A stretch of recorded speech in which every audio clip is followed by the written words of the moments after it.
Welcome to Strip Coverlet, where we squeeze the bigger picture out of literature. I'm Adrian Ford, and we are here for the 24th in a 34-ish part series as we journey chapter by chapter through Fairy Tale by Stephen King. By the way, it has been optioned for a film, which I will review on my personal channel, a link to which can be found in the description below, so go over there because that's where I talk about movies, that's where I talk about philosophy, things like that. Now, let's get into it. We've got a comments section, we have a recap, a so what happened from last week's chapter, as well as a lit crit portion and a writer's notes section, a couple notes in the writer's notes section this week. Let's start with some comments from last week's video. Crybaby Film says, I like Gambit, the only DC character I can stand. Well, I'm sorry to break it to you, but it sounds like you don't like DC because Gambit is a Marvel character. Gambit was an X-Man. X-Men are Marvel. It sounds to me like you dislike DC Comics, and I can understand that. You know, the best way anyone has ever summed up the difference between Marvel and DC Comics, and I have no idea who it was that said this, but it was said by someone, Marvel Comics are about men trying to be gods. DC Comics are about gods trying to be men. Those are the differences between the heroes in each of those universes. Universes. Crybaby Films also says, disagrees with me, saying that the way they use accents is much more heavy-handed, and that I'm an idiot. Probably that's true. Probably I'm an idiot. Didn't really say I'm an idiot, just disagreed with me. But probably I'm an idiot. Hey, whatever floats your boat. If being heavy-handed in your accents is what works for you in your writing, I'm not here saying it can't. It's going to be more difficult to make it actually work, but I'm not here to say it can't work. Just like any of the rules of writing, you can't pull it off unless you can. That is the great dare of writing. That is the great dare of rules, of restrictions to writing. Crybaby Films also says Jar Jar Binks. Hey, don't talk to me that way. Now, let's get in to the So What Happened portion of this chapter. We had the first round of the fights, of the Mortal Kombat. Emmett kills Whale, Jaya kills Hamey, Murph kills Frimmy, Iota kills Jacka. While musing on the tournament, Iota says that he knows Claw's weakness, but he doesn't say what it is. Doc then kills Yano, a few other deaths, and Charlie figures, hey, what do I have to lose? So he starts talking trash to Claw across the room. Claw doesn't respond terribly. It doesn't respond all that excitedly, but it starts to get to him, he thinks, Charlie does, over time. Finally, the two, Claw and Charlie, are led to the battlefield. And on the way, Iota, who had told Charlie he knows Claw's weakness, gives him one of these, which Charlie thought was kind of a weird way to salute him. After all, he is the prince. But maybe he wasn't saluting him at all. And the story of Claw attacking people sort of ran back through Charlie's mind, and he realized something. Claw is sort of slow to react to things that are not directly in front of him. So as they're being led single file to the killing fields, Charlie sneaks up on Claw's side and realizes Claw has no idea he's there. Claw, it seems, has terrible peripheral Vision. Finally, we get our first look at Eldon. It comes to us on page 441 into 442, and it is as such. Eldon, flight killer, looked like a man at death's door. One foot in the grave and the other on a banana peel, Uncle Bob would have said. That was my first thought. The second, close on its heels, was that he wasn't a man at all. He might have been once, but no more. His skin was the color of an unripe Anjou pear. His eyes, blue, huge, wet, each as big as one of my palms, bulged from wrinkled, sagging sockets. His lips were red, somehow feminine, and so loose they sagged. A crown sat askew with horrid jauntiness on his thin white hair. His purple robe, shot with fine wingdings of gold, was like a gigantic caftan that covered him all the way down from his bloated neck. And yes, it was moving, like he was holding a pet underneath, Jaya had said, except it was rising up and subsiding in several different places at once. That is Eldon. Then Charlie kills Claw. Surprise. Iota, once upon returning to the cells, Charlie approaches Iota and asks, hey, if I start, a revolution or something, would you be in? And Iota says, yeah. And Charlie says, would all of you be? And Iota says, yeah. So let's talk about some lit crit and some writing stuff from this chapter. Now, I have a friend who has read this book already and said that in interviews, Stephen King had said that this book is sort of a byproduct of the lockdowns, the empty streets, and a writer's mind wanders. I have to wonder myself if this fight to the death tournament that we find ourselves in somehow, for some reason, in the middle of a fantasy world, this is seemingly sort of a non sequitur from where it was that we started, right? I mean, I don't think any of us thought on page... Okay, let's see. Page 61. This is fairly into the book. She's not mine, I said, thinking she actually was. For the time being, anyway.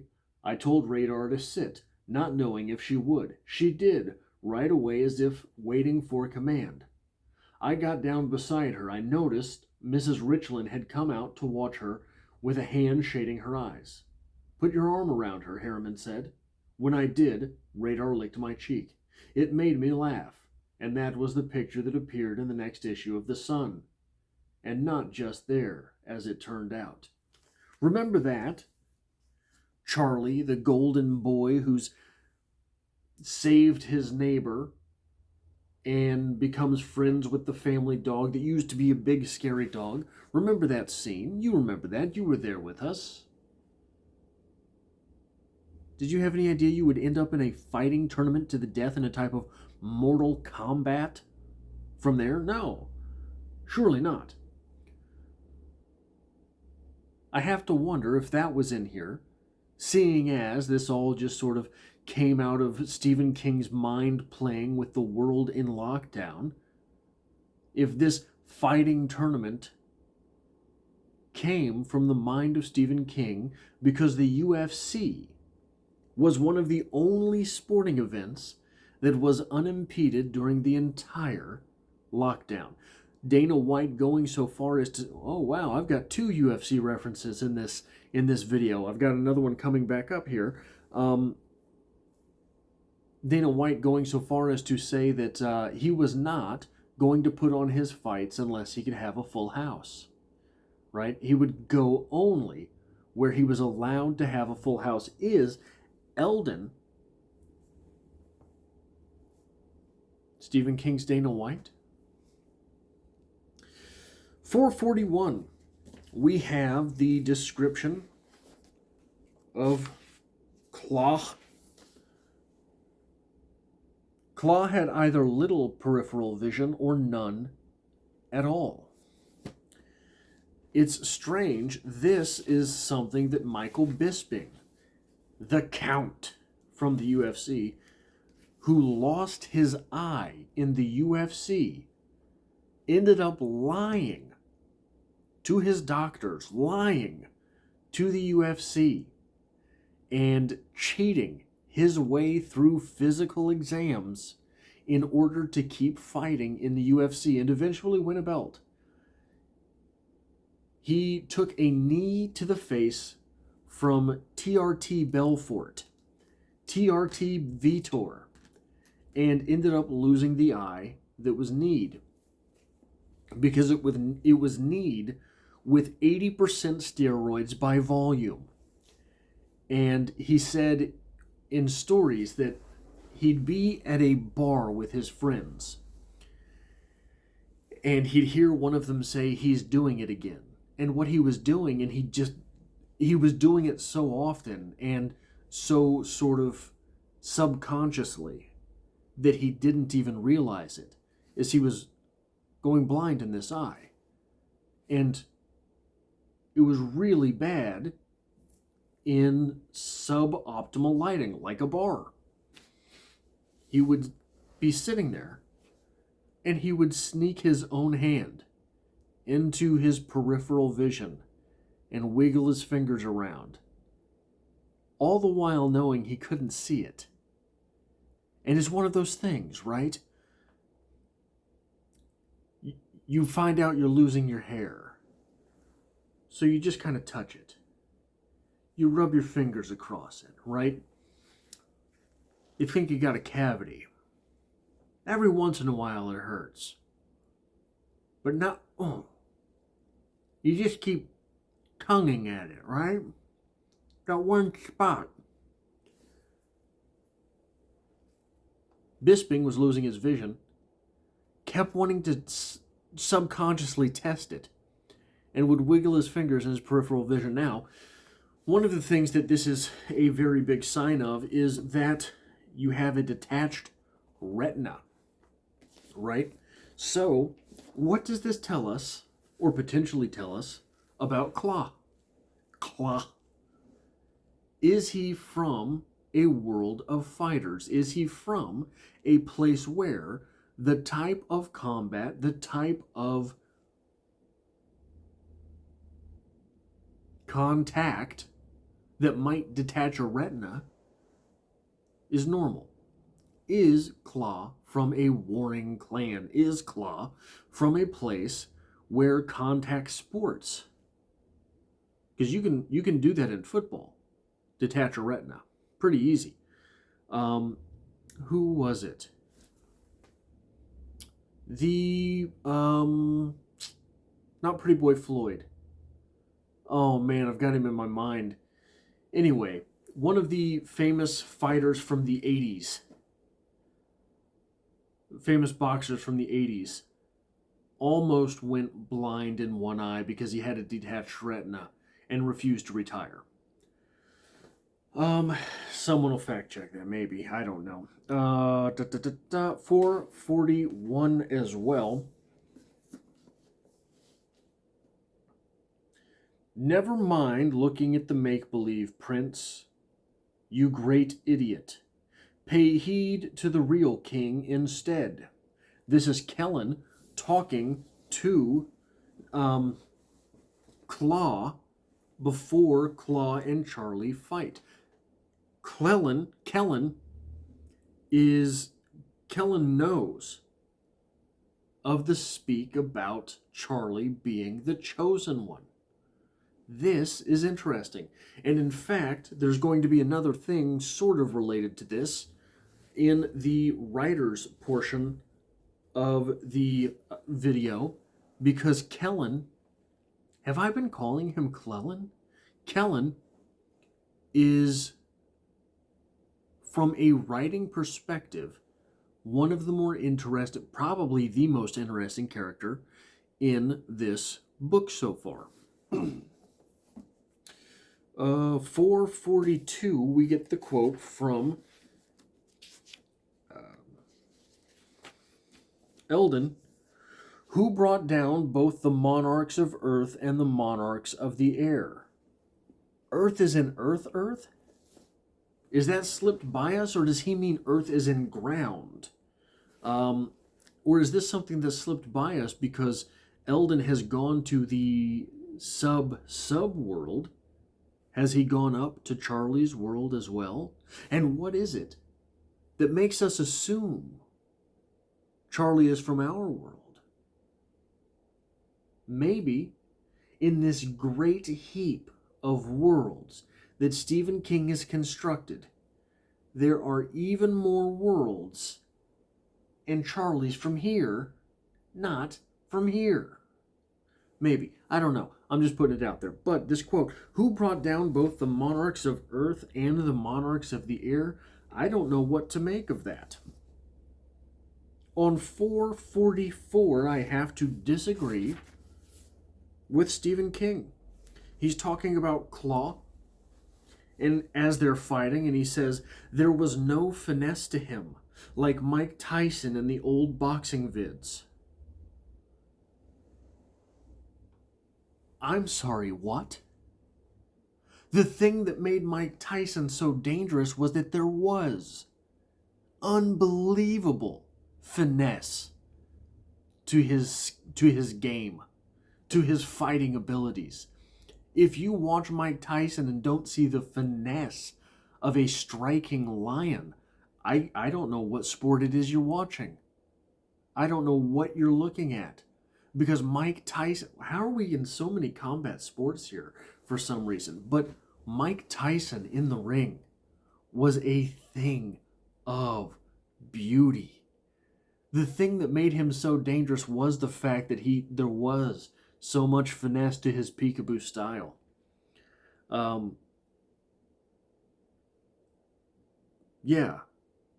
He was not Muhammad Ali, for sure, for certain. But there was an attacking finesse. Ali was finesse like a ghost.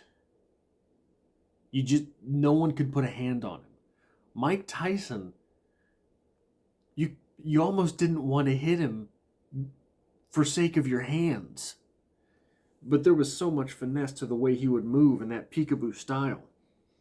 Now, moving on to the writer's notes from this chapter. On 446, I'd like to tell you that I came back to my better self at the very end, to say I felt regret. It wouldn't be true. There's a dark well in everyone, I think, and it never goes dry. But you drink from it at your peril. That water is poison. That's a great quote. That is the best quote, I think, from this book so far. I'd like to tell you that I came back to my better self at the very end.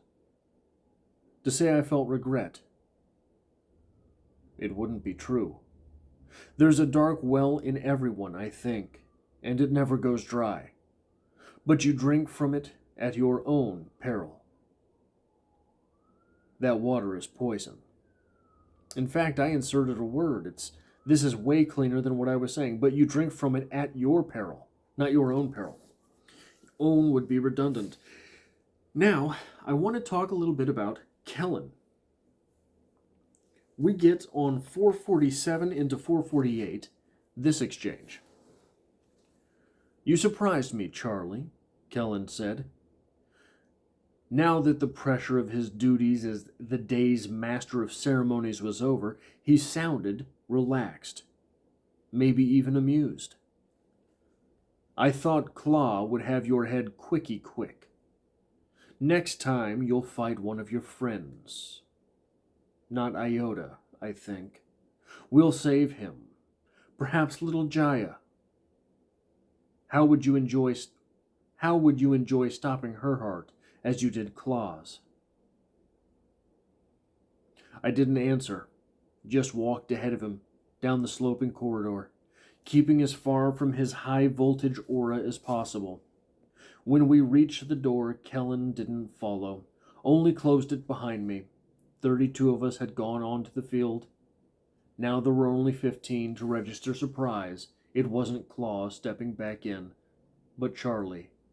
Banged up, but otherwise unhurt. Not to make that only 14. Make that only 14. Gully was unconscious. So there's a couple things going on here and a couple reasons I wanted to talk about this selection. First off, Kellen is a great character. Why? Because Kellen surprises us. We know Kellen does not like Charlie. We don't know why.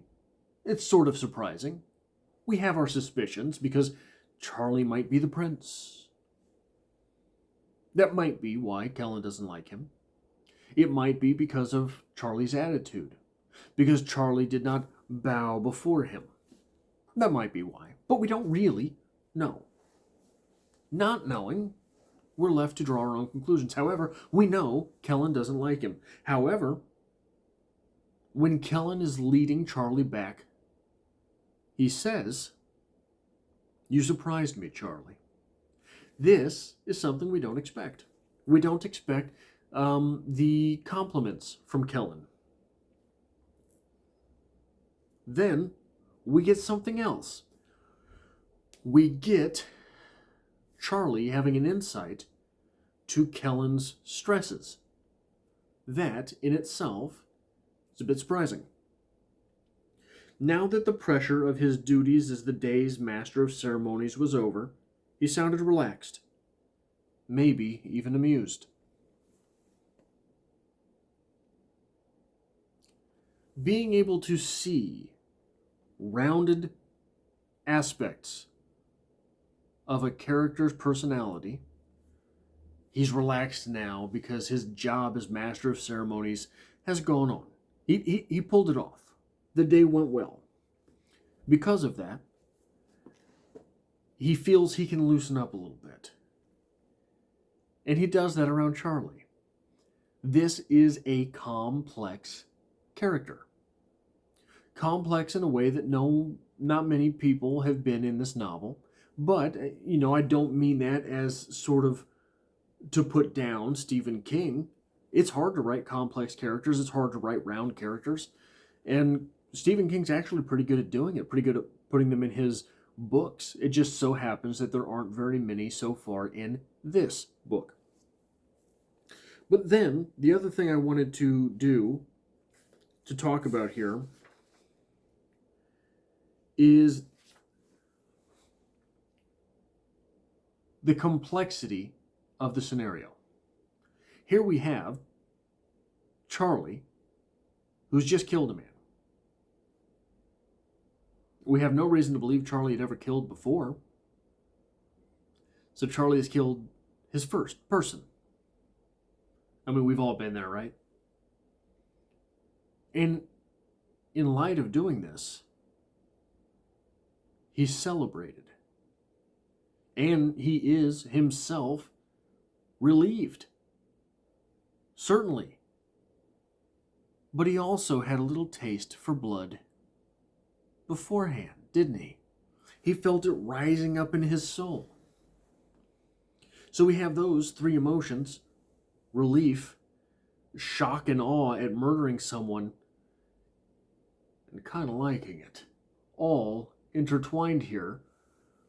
But overarching this is the fact that they're kind of still in a really terrible situation.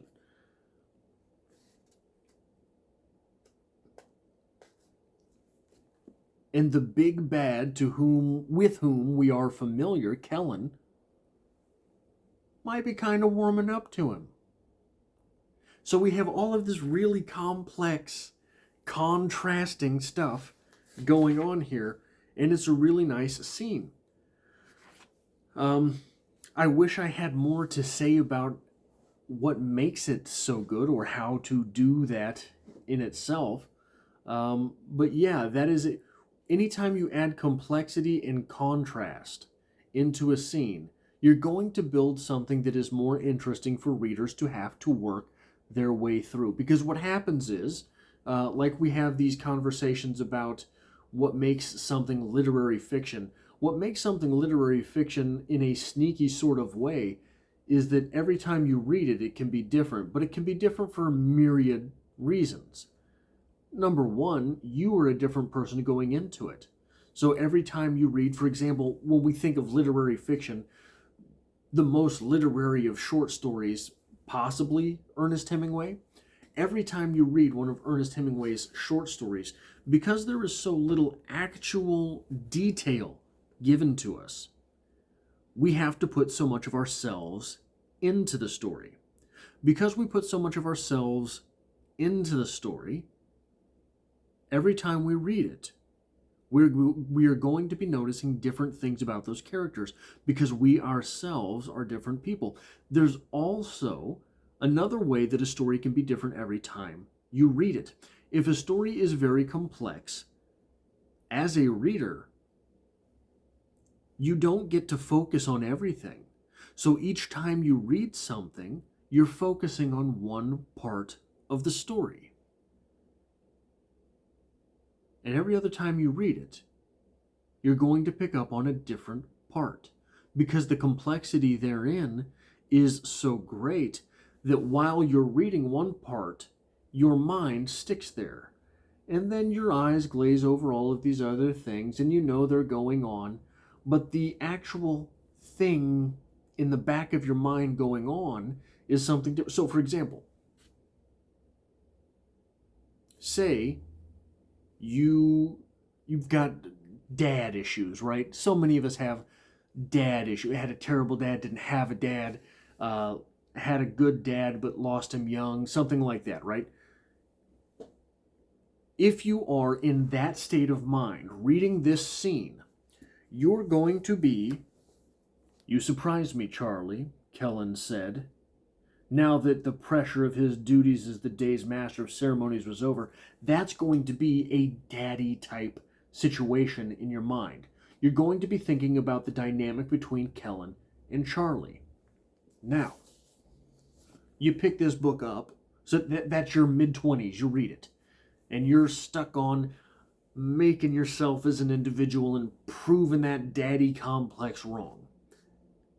You're going to be stuck there. So by the time you get to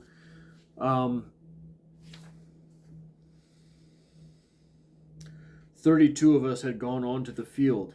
Now there were only 15 to register surprise that it wasn't Claw stepping his way back in, but Charlie. You're going to understand that's happening. You're going to see it on the page, but the dynamic might not stick with you. However, if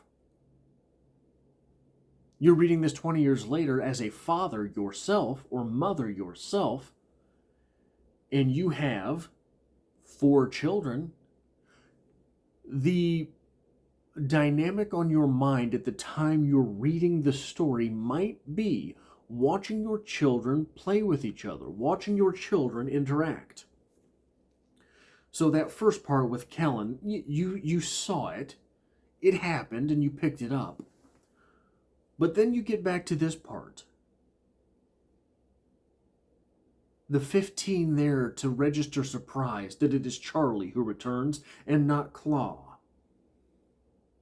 There's a couple things going on. Number one, all of the other kiddies involved are happy to see their brother return. Some of them will be dismayed because Charlie is a much greater athlete than them. Jaya knows that if she's stuck in the ring with Charlie, she's dead. Does she want Charlie to kill her rather than Claw? Iota thinks he has his chance against Charlie.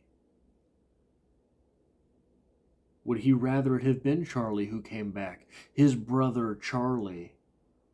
who he knows he can kill, rather than Claw, who knows would kill him? Would he prefer to kill Charlie than die at the hands of his brother? Prefer to kill his brother rather than die at the hands of Claw? Those are different scenarios. Those are different dynamics.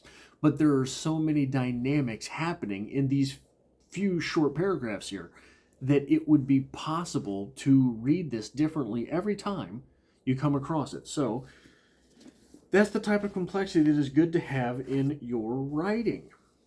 That is all I have for this video. I hope to have you back for chapter 25 next week. And this, I know this series is dragging out, but I think we've had some nice conversations here. So come back next week.